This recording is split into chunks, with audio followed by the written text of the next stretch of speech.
was the first woman to be elected chairperson of the AU Commission. The conference saw the end of the 6-month battle for the leadership as South African Nkosazana Dlamini Zuma became the first female chairperson at the AU Commission, defeating the incumbent Jean Ping. The election had divided into Africa's English and French-speaking countries and taken attention away from the crisis of several African nations since the non-result of January's election. But while this may seem like a positive step, the result has now been heavily criticized with South Africa accused by bullying smaller nations to get her elected. Ms. Dlamini herself is widely respected as one of the country's longest-serving ministers. She currently holds the position for Home Affairs Minister and is also a former wife of South Africa's President, Jacob Zuma. While the divisive election of the local change highlighted ongoing tension between certain nations of the AU, the appointment of Nkosazana Zuma is seen by many as an opportunity for the Commission to move forward. It is claimed that she will raise the profile of the institution has been criticized for inefficiency, with some analysis even suggesting the Union should abandon efforts to model itself to the EU. Dlamini Zuma also will task surely to build the AU's reputation globally and truly unite its members.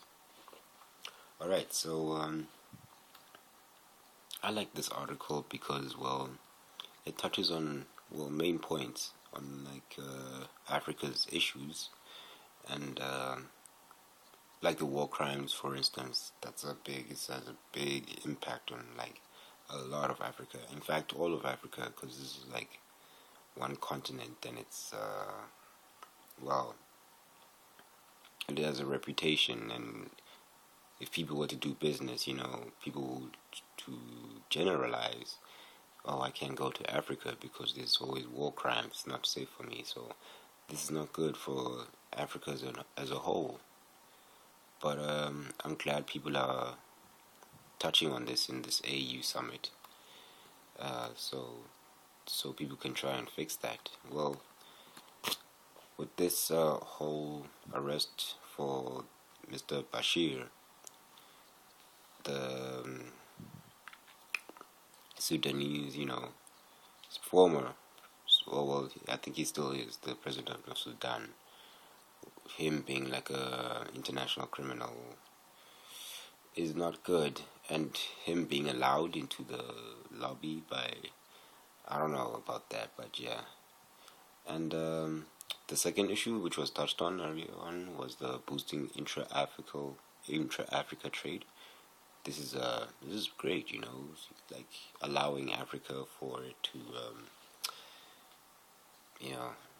become international, like allowing Africa to expand, because there's vast amounts of poverty in Africa and all sorts of places, because of, people might say Western world exploitation of all their resources, but Africa, if they tried hard enough, they could actually be a world power, because, South Africa is getting there. It's a developing country. I mean, it's come from far, and to boost intra-Africa trade. Well, intra-Africa trade is like trade within Africa, which is and it's very good because like I said, Africans could complain that the world is exploiting them. So why not trade amongst themselves and make themselves a strong economy? Have them make them help each other instead of trading to the world. Why doesn't Africa trade within themselves and build in their economies? Which is a good thing. I like this intra-Africa trade thing. It's good. It's for everything. I mean, if there would be another global recession and Africa were to exclude themselves from these, international banks, which it would be great,